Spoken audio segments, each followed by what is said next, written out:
and they was like, you better pick Lawrence, I'm gonna kill you. They said that, and like that's how invested they was. They want to kill her in real life because she didn't pick somebody in the show. I mean, she did, but you know what I mean. All right, now let's move into my other newest segment. I challenge that. Now, with this one, I want to always make sure that the debate is going, whether it's me by myself or, I got my guest, although it's like 10 people in my head, but you know how that go. Now, feeling different or set apart from others can have both positive and negative effects on mental health. On one hand, it can lead to increased self-awareness, okay, creativity, and individuality, which can be beneficial for mental health. On the other hand, it can also lead to feelings of isolation, depression, which can have negative effects on mental health. Okay. So positively, in a study published by the Journal of Creative Behavior, it said researchers found that individuals who perceived themselves different from their peers scored higher on measures of creativity, divergent thinking, and self-expression. Whoa, did T.I. write this?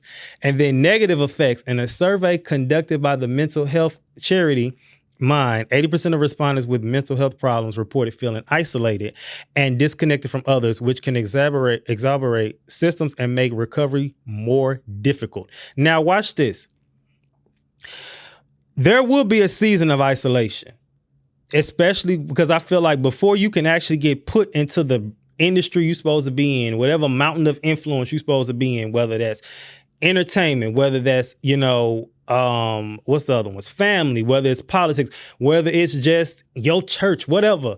Before you get there, you have to be consecrated. You have to get put together. You have to get yourself together, of course, with God. But you have to really kind of have a season of isolation. I think our generation as I said this many times before, our generation, idolizes and fantasizes about being by themselves and, I can do everything by myself. I can do bad all by myself. I don't need help.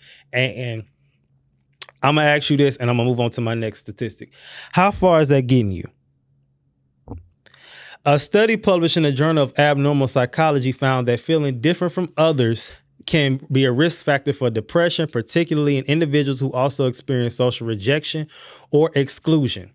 So, like I said, do you think podcasts cater to a target audience? And should they? I think they should. I mean, that's also the way to capitalize and monetize, really, too, if you're going for that person that's just like you. So with me, my target audience, my young mental health conscious millennials, my young people, young millennials, older Gen Z are unofficial, but they there too. Because I have some friends that's like 97, 98. We talk about the same stuff. But, we may feel lost in life. We struggle with making healthy decisions. And this is one of them. So I definitely think that, this is how it should be.